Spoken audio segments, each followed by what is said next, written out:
कई बार इंसान को जब गुस्सा आता है तो गुस्से में वो कदम उठा जाता है जिसके लिए उसे पूरे जीवन भर पछताना पड़ता है। दोस्तों, इंसान को जब गुस्सा आता है तो वो बेकाबू हो जाता है और बेकाबू इस कदर हो जाता है, ना तो वो अपने आगे के जीवन के बारे में सोचता, ना ही जो वो करता है उसके बारे में सोचता। जो उसे करना होता है गुस्से की आड़ में वो सब कर जाता है। दोस्तों, आज की घटना में भी कुछ ऐसा ही होता है। यहाँ पर एक व्यक्ति को अपनी बेटी के ऊपर इस तरह से गुस्सा आ जाता है और फिर यहाँ पर हो जाता है बहुत बड़ा कांड। अगर आप लोग भी पूरे मामले को डिटेल से जानना चाहते हैं तो वीडियो को जरा सा भी स्किप ना करें, लास्ट तक वीडियो को जरूर देखिएगा। नमस्कार, जय हिंद। आप देख रहे हैं APH न्यूज़ राहुल रावत के साथ। दोस्तों, आज की जो हकीकत की घटना आप लोगों को बताने जा रहा हूँ, ये उत्तर प्रदेश के गोरखपुर जिले के अंदर एक पिपराइच थाना क्षेत्र पड़ता है। इसी के अंतर्गत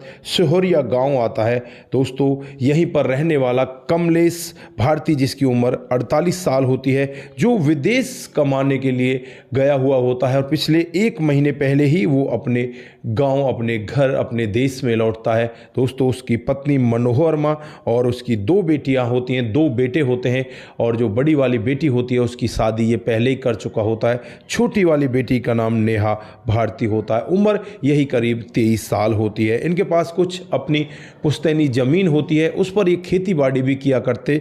13 मार्च 2026 सुबह के करीब 11 बजे का वक्त रहा होगा। जो यहाँ पर कमलेश भारती है वो तो काम के लिए बाहर गया था, छोटा बेटा वो भी कॉलेज में गया था और माँ और एक दूसरा बेटा वो दोनों के दोनों खेतों पर गए थे। 11 बजे के करीब जब माँ मनोहरमा अपने घर आती है, घर आकर देखती है कि उसकी बेटी तड़फ रही है। उसके गर्दन पर किसी ने तेजधार हथियार चला दिया। आनन फानन में ही उस लड़की को वहाँ से उठाया जाता है। उठाकर उसे नज़दीकी हॉस्पिटल में भर्ती करा दिया जाता है, लेकिन यहाँ पर उसका ट्रांसफ़र आगे BRD मेडिकल कॉलेज में करा दिया जाता है। वहाँ पर लड़की पहुँच जाती है। लड़की का पिता भी समय पर पहुँच जाता है और वहाँ जब डॉक्टर साहब इनसे पूछताछ करते हैं और पुलिस वाले भी इनसे पूछताछ करते हैं तो एक अलग ही कहानी ये लोग बताते हैं। जो माँ मनोहरमा होती है वो कहती है कि मेरी बेटी की जब सांसें चल रही थी, जब वो बोल रही थी तो मुझे सारा वाक़या बता कर जाती है। वो कहती है कि मेरा पैर फिसल गया था और हाशिया पर मेरा जो गर्दन है वो गिर पड़ी थी, मैं उसी के हिसाब से गिरी थी और वो गर्दन में हाशिया लग जाता है, उसकी वजह से यहाँ पर ये इतना बड़ा कांड हुआ है। लेकिन जब पुलिस वाले वहाँ पर देखते हैं और जो डॉक्टर साहब है वो भी देखते हैं तो उन्हें लगता है कि ये एक बार कोई हाशिया नहीं इसके गर्दन पर चलाया गया, तो कई बार हाशिया चलाया गया है। अगर कोई व्यक्ति या कोई पर्सन या कोई लेडीज़ किसी हाशिया के ऊपर गिरती है तो क्या वो दोबारा खड़ी होकर उसके ऊपर दोबारा से गिरेगी? ऐसा शायद नहीं होता। इसलिए पुलिस को शक होने लगता है और 4 घंटों के बाद ही इस जो लड़की होती है नेहा, उसकी मौत हो जाती है। मौत होने के बाद पुलिस डेड बॉडी को अपने कब्जे में लेती है। कब्जे में लेकर उसे पोस्टमार्टम के लिए भेज देती है। अगले दिन जैसे ही डेड बॉडी मिलती है 14 तारीख को वो डेड बॉडी घर वालों के सुपुर्द कर दी जाती है। घर वाले इसका अंतिम क्रियाक्रम भी कर देते हैं।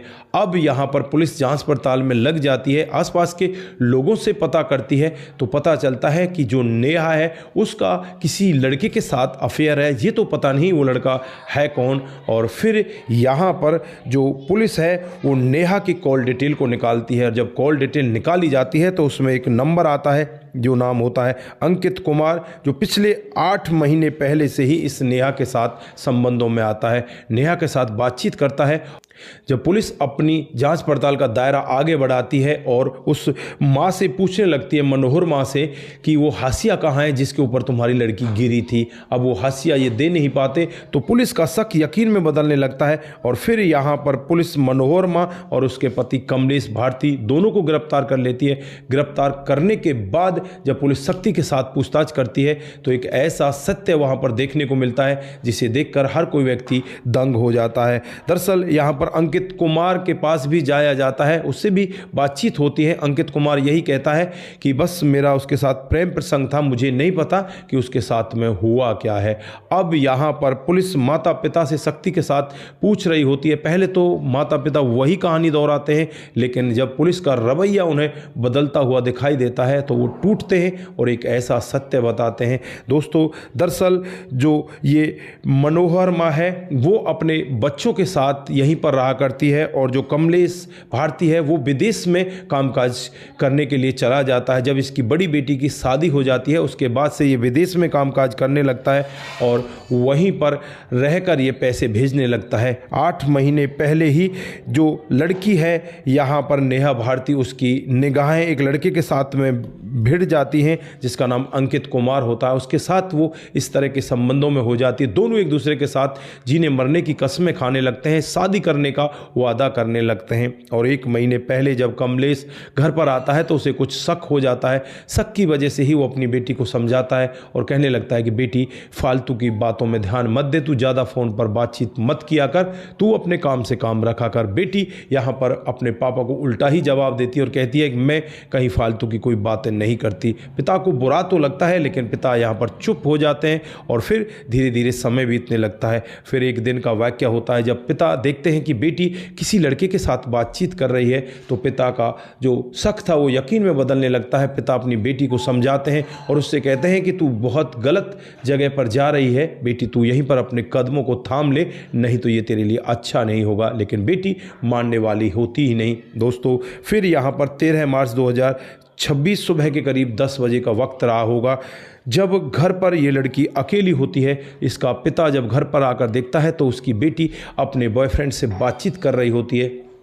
दोस्तों, पिता अपनी बेटी से कहता है कि तू फिर से वही काम करने लगी, तू फिर से बातचीत कर रही है, तुझे जरा सी भी लाज शर्म नहीं है और तू हमारी इज्जत को उतरवा कर ही मानेगी। दोस्तों, बेटी भी यहाँ पर पिता से उल्टे सीधे सवाल जवाब करने लगती है। पिता को गुस्सा आता है, पिता यहाँ पर उसको 2-4 तमाचे लगाता है, लेकिन बेटी यहाँ रुकती नहीं, उल्टे पिता के ऊपर हाथ उठा देती है।